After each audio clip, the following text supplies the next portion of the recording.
এদিকে এসো, দেখো আমি গম এনেছি। সালাম আব্বাজান। সালাম। সালাম সালাম।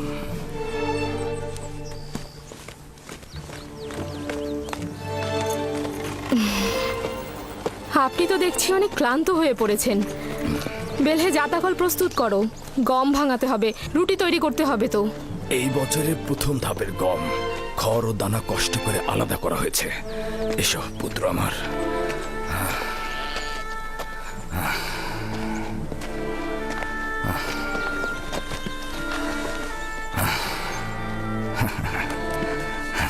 আব্বাজান, ভাইজানরা তো সবাই জানে আমি খোয়াব দেখেছি।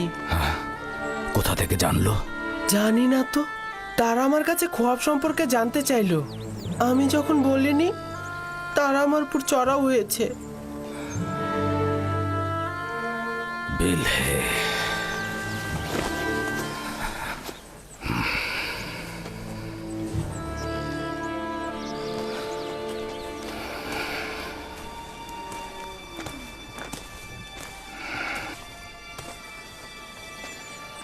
বেলহে, জি আল্লাহর নবী। এখন পর্যন্ত তুমি যা কিছু করেছো আমি শুধু মুখ বুজে সহ্য করেছি। আমি নীরবে থেকেছি যাতে তুমি নিজেকে গুটিয়ে নাও, কিন্তু তুমি পণ করেছো যে ভাই ভাইয়ের মধ্যে অশান্তি সৃষ্টি না করে তুমি শান্ত হবে না। দেখুন খোদার নবী, আমি এগুলোর কিছুই জানি না। আমি মিথ্যে বলছি না। আমি গত রাতে তোমার ঘরের পাশে অবস্থান করছিলাম, যেখানে ইউসুফ ঘুমিয়েছিল। স্বপ্নের ব্যাখ্যা নিয়ে সেখানে কথা হয়েছিল। এটা আমি ও ইউসুফ ছাড়া তো অন্য কারো একেবারে জানার কথা নয়। এবার তুমি আমাকে বলো, তুমি ছাড়া তো এই খোয়াবের ব্যাখ্যা আর কারো শোনার কথা নয়। আমি কসম খাচ্ছি, আমি আসলে মিথ্যে বলছো তুমি, মিথ্যে বলছো। গত রাতে যখন তোমার ঘরে শব্দ হয়েছিল তখন আমি তোমার ঘরে প্রবেশ করেছিলাম। তোমার সন্তানেরা ঘুমিয়েছিল কিন্তু তুমি জেগেছিলে। আমি কখনো শোনা কথা কান দেইনি, কিন্তু তারাই সঠিক ছিল। তুমি জুলফাকে সবসময় কূটবুদ্ধি দিয়ে প্ররোচিত করো। তুমি ইয়াহুদা আর তার ভাইদের ইউসুফের বিরুদ্ধে লেলিয়ে দিয়েছো।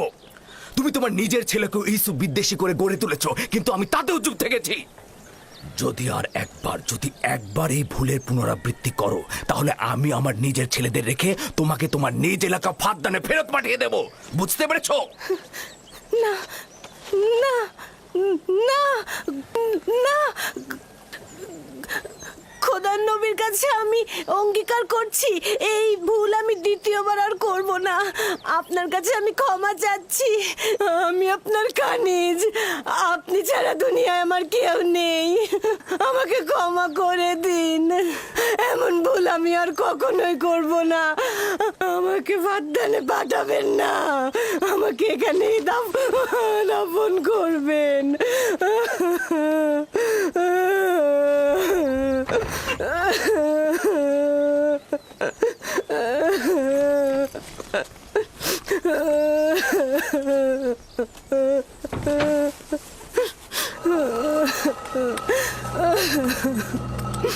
এটাতে কোনো সন্দেহ নেই যে সূর্য আমাদের আব্বাজান আর চন্দ্র হচ্ছে আমাদের আম্মাজান।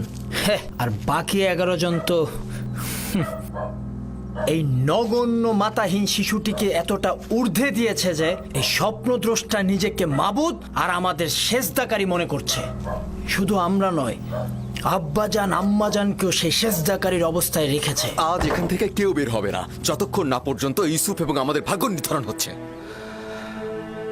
আমি আমার সকল সন্তানকে অনেক বেশি ভালোবাসি, কিন্তু ইউসুফের প্রতি বিশেষ আগ্রহ খোদাবন্দের ইউসুফের প্রতি বিশেষ অনুগ্রহের কারণে। আশা করি আমার সকল সন্তানেরা এটা বুঝতে পারবে। ইউসুফকে তারা বেশি ভালোবাসবে আর ইউসুফের প্রতি সকল দুশ্মনী তারা ছেড়ে দেবে। সে কি এরকমই চিন্তা ভাবনা করে যে আমাদের উপর এবং আমাদের পিতামাতার উপর তার শ্রেষ্ঠত্ব রয়েছে এবং সে আমাদের উপর নেতৃত্ব করবে?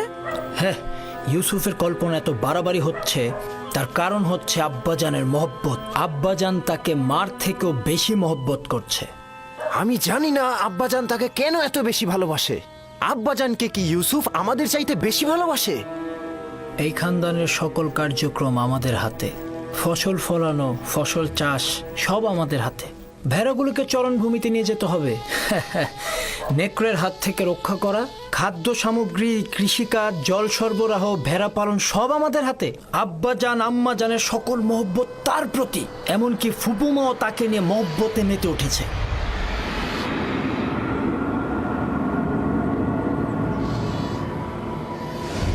এই দুর্বল আর মূল্যহীন শিশুটির জন্য নিজেদের চোখের জল পরিষ্কার করাও দুর্বলতার লক্ষণ। সে নিজের শ্রেষ্ঠত্ব আর নেতৃত্বের মোহে আমাদেরকে তার স্বপ্নের মধ্যে সযত্নে লালন করছে। আমি আব্বাজানকে পরিষ্কারভাবে গোমরাইত দেখতে পাচ্ছি। সকল ভুলগুলো তার এলাকার, কিন্তু আমি নীরব থাকবো না। রাহেলের সন্তানের নেতৃত্ব আমি মানব না। আমরাও মানব না, কিন্তু তুমি কি করতে চাচ্ছ এখন? হ্যাঁ, সম্ভবত তুমি বলবে ধৃষ্টতা, কিন্তু আমি বলবো যে ইউসুফকে হত্যা করা হোক।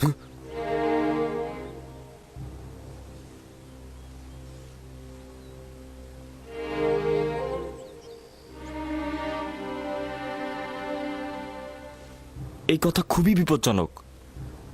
এ কথা আর কখনো মুখে আনবে না তুমি। কেন আমি মুখে আনবো না লাবি? এরকম বৈষম্যমূলক আচরণের জন্য আমাদের আব্বাজানকে শাস্তি দেওয়া হবে, আর রাহেলের সন্তানের নেতৃত্বের আকাঙ্ক্ষাকে কবর দিয়ে দেব। যদিও আমি তোমার মতো এতটা দৃষ্ট নই, কিন্তু আমি তোমার এই সিদ্ধান্তের সাথে একমত। হ্যাঁ ঠিক, আমিও তোমাদের সাথে একমত। যখন ইউসুফ জন্মগ্রহণ করলো তখন সকলের দৃষ্টি তার দিকে চলে গেল, আর এখন সব মহব্বত তার দিকে। আমার ধৈর্য শেষ। আমি আর কতক্ষণ ধৈর্য ধরবো? আব্বা আম্মার সামনে তো তাকে কিছু বলাই যায় না। এসব কি বলছো তোমরা? ভাইকে হত্যা ও আব্বাজানের ওপর নফরমানি, এটা বড় ধরনের গুনাহ। নির্ঘাত জাহান্নামের শাস্তি পাবে তোমরা। ওইটার কথা আমি ভেবে রেখেছি। হত্যার পরে ভালো করে তওবা করে নেব, আর বেশি বেশি করে খোদাবান্দাকে স্মরণ করব, তার কাছে ক্ষমা চাইবো। তিনি ক্ষমার প্রতীক, আর তিনি ক্ষমাও করবেন। যেমন করে সকল গুনাহগারী চিন্তা করে গুনায় লিপ্ত হব, গুনাহ করব, আর তওবা করলে গুনাহ ক্ষমা হয়ে যাবে। এটা ছাড়া আমাদের আর কোনো পথ নেই। ইউসুফের মৃত্যুর পর আমরা আব্বাজানের কাছে কান্নাকাটি করে ক্ষমা চাইবো, তিনি আমাদের ক্ষমা করে দিবেন। যদি খোদাবান তওবা করার পথটি কঠিন করে দেয়, তবে গুনাহকারীর জন্য তওবা করাটা সহজ নয়। আর যদি তওবার তৌফিক না পাই, তবে কিয়ামত পর্যন্ত আমরা সবাই গুনাহগারী থাকব। আর এটা ভবিষ্যৎ প্রজন্মের জন্য লজ্জাজনক হবে যে আমরা পয়গম্বরের সন্তান হয়ে ভাইয়ের রক্তে সিক্ত হয়েছি। আমিও লাবির কথাই একমত পোষণ করছি, কিন্তু আমার কথা হচ্ছে, লাবি কি ইয়াহুদার চেয়েও ভালো পথ বের করতে পারবে, যাতে হত্যার প্রয়োজন হবে না? সব সময় নিজেকে দূরে রেখে বিরত থাকার খেলাটা না খেলে যদি পারো সমাধানের পথ বের করো। আমাদের আসল সমস্যা তো ইউসুফের প্রতি আব্বাজানের অতিরিক্ত মহব্বত, তাই না? হ্যাঁ ঠিক তাই। এখন বলো তাহলে কি করলে সমাধান মিলবে, বলো। যদি তাই হয়, তবে এমন কাজ করো যেন ইউসুফের প্রতি আব্বাজানের মনোযোগটা একদমই কমে যায়। আর এইভাবে কিছুদিন চলতে থাকলে ইউসুফকে আব্বাজান এমনিতেই ভুলে যাবে, আর তার দৃষ্টি এসে পড়বে আমাদের ওপর। এটা সম্ভব নাকি? আব্বাজান তো সবসময় তাকে চোখে চোখে রাখে। তো ঠিক আছে, আমরা অন্য কোনো উপায় বের করি, কিন্তু এটা মেনে নিতে হবে যে ইউসুফকে হত্যা করাটা সমাধান নয়। অতএব ইউসুফকে আব্বাজানের কাছ থেকে দূরে সরানোর পথ বের করতে হবে।